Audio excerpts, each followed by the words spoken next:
केंद्रीय मंत्री शिवराज सिंह चौहान ने करी मीडिया से चर्चा। हमने विकसित कृषि संकल्प यात्रा निकाली थी, इसीलिए निकली थी कि किसी के क्षेत्र में काम बहुत अच्छा हो रहा है। 11 सालों में लगभग 44% खाद्यान्न का उत्पादन बढ़ा है। हमारे पास कृषि वैज्ञानिक लगभग 16,000 ये लैब में काम करते हैं, रिसर्च करते हैं और उत्तम क्वालिटी का विकास करते हैं। लेकिन एक गैप थी जिसकी तरफ प्रधानमंत्री जी ने इंगित किया।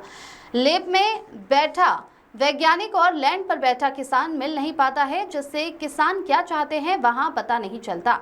इसीलिए अब किसान और वैज्ञानिकों को एक ही जगह एकत्रित किया है। 728 गांव में हमारी टीम गई है।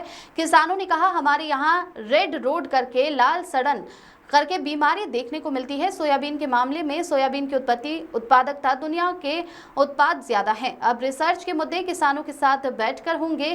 किसान एक तरह से वैज्ञानिक है। किसानों ने भी कई इन्वेंशन किए हैं, जिसमें 300 इनोवेशन सामने आए हैं। किसानों की कई कठिनाइयां भी हमारे सामने आई हैं। आज इस कार्यक्रम में 4 राज्य आज कवर कर रहे हैं, जिसमें उत्पादकता की समस्या सामने आई है। आज सोयाबीन पर चर्चा हुई है, इसके बाद कपास और गन्ने पर चर्चा की जाएगी। Bureau report.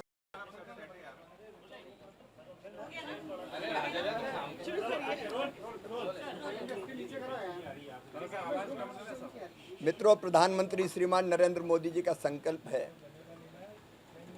विकसित भारत का निर्माण, और उसके लिए सब दिशाओं में प्रयत्न हो रहे हैं। देश तेजी से आगे बढ़ रहा है। भारत आज दुनिया की चौथी सबसे बड़ी अर्थव्यवस्था बन चुका है, और हम जिस क्षेत्र में भी देखें, मैं उस विस्तार में आज नहीं जा रहा, देश ने अभूतपूर्व प्रगति किया है, विकास किया है।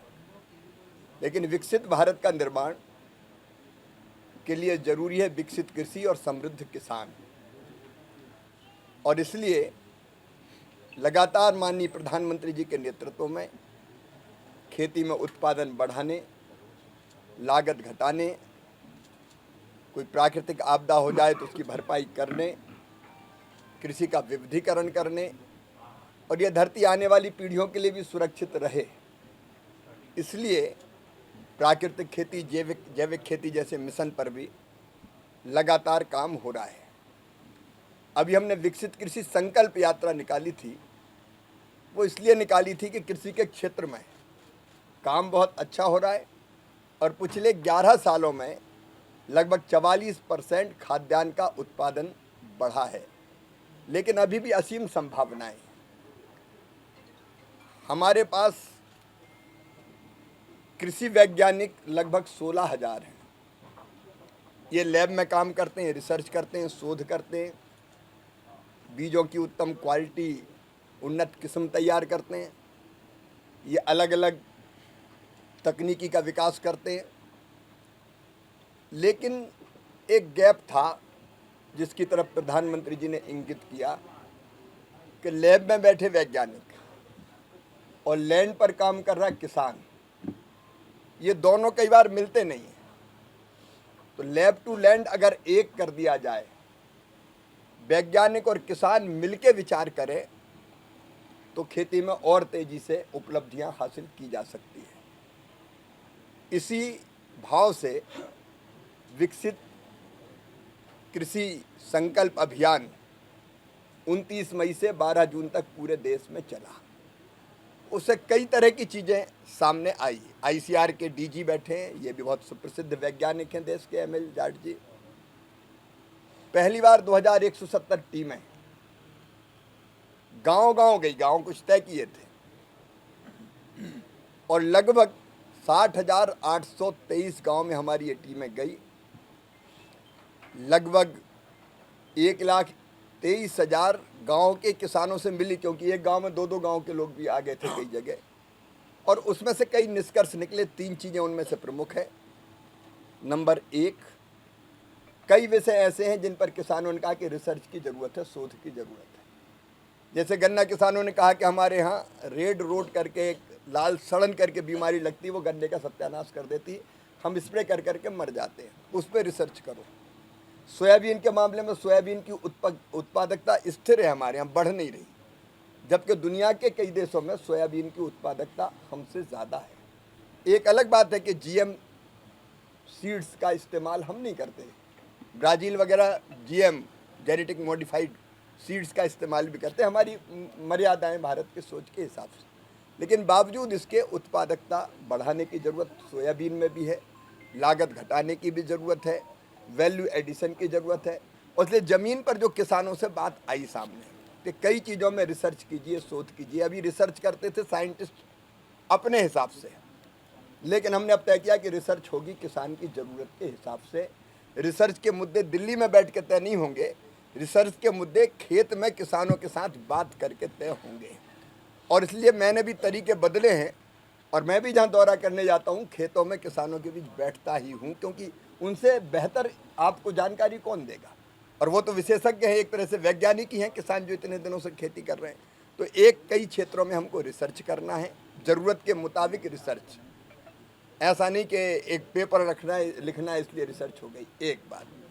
दूसरी चीज़ हमने ये देखी कि किसानों ने भी कई इनोवेशन किया है। जैसे बिहार में लीची की सेल्फ लाइफ बढ़ाने के लिए उन्होंने उसके ऊपर ग्लूकोज का घोल कर दिया, सेल्फ लाइफ बढ़ गई। ऐसे 300 इनोवेशन सामने आए। तो हमने तय किया कि वैज्ञानिकों से और उनको साइंटिफिकली कैसे और उनको बेहतर किया जा सकता है और उनका प्रचार प्रसार पूरे देश में करें। तीसरी चीज़ आई, किसान के सामने कई कठिनाइयाँ हैं, उनका भी अमानक बीज का, अमानक पेस्टिसाइड का उल्लेख किया और कहा कि ऐसा उपकरण बन जाए कि हम अगर पेस्टिसाइड को खोल कर देखें तो उस उपकरण में आ जाए कि असली है कि नकली है, कई बार पता नहीं चलता। बीजों की उपलब्धता, उन्नत बीजों की, ऐसी अनेकों समस्याएं आई।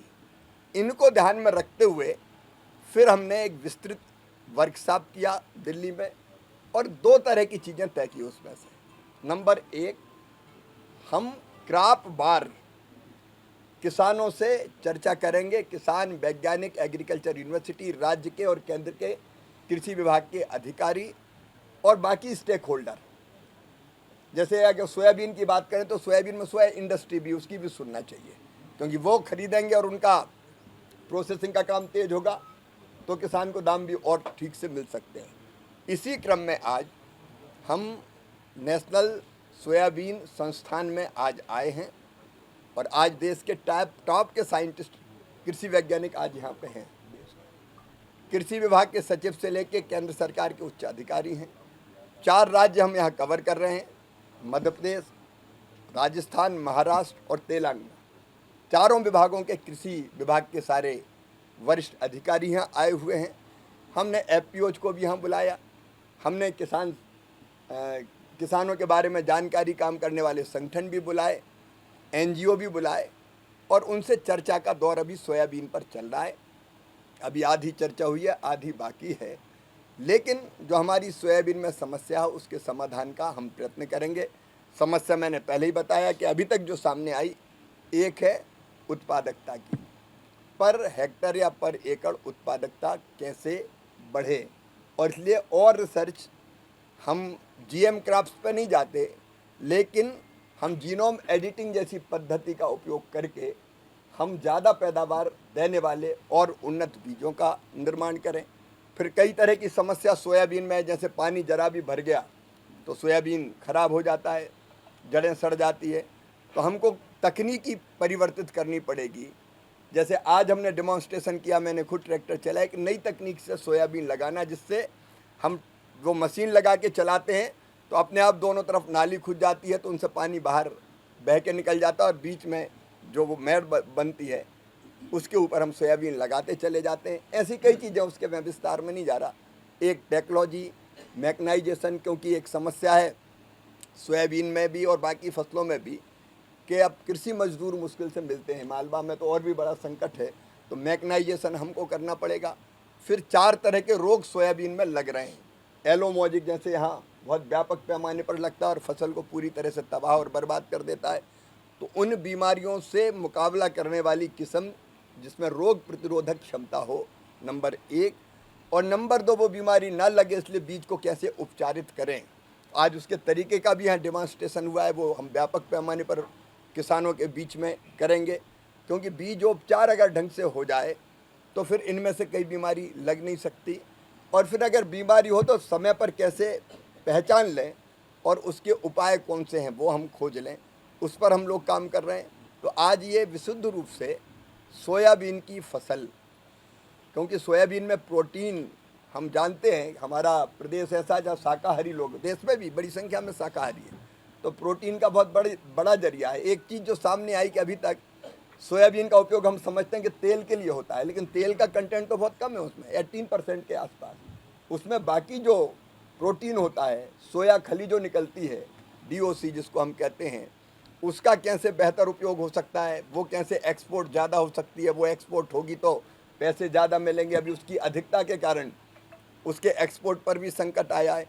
तो सोयाबीन के लेकिन अगर वैल्यू एडिशन करें, जो सुझाव आ रहे हैं, तो कई तरह की चीज़, टोफू, सोया मिल्क, अनेकों चीज़ें ऐसी बन सकती है जिससे सोयाबीन का उपयोग प्रोटीन के रूप में हम मनुष्य के लिए भी कर सकते हैं, बच्चों के लिए भी कर सकते हैं। तो ऐसे कई सुझाव भी आ रहे हैं कि सोयाबीन पर अगर ये सब काम हो तो सोयाबीन की उत्पादकता बढ़े। इसी बीच में प्रगतिशील किसानों में महाराष्ट्र के किसान देशमुख जी ने बताया कि उन्होंने 20 क्विंटल पर एकड़ सोयाबीन, आप में से कुछ मित्र हो तो, पर एकड़ सोयाबीन पैदा किया। मैंने उनका नंबर भी सबको नोट कराया सार्वजनिक रूप से, और उन्हें वो पद्धति बताई कि किस पद्धति से कर रहे हैं, जिसके कारण आश्चर्यजनक रूप से उनकी उपज बढ़ी है। तो ऐसे किसानों से भी सीखने का प्रयास करेंगे।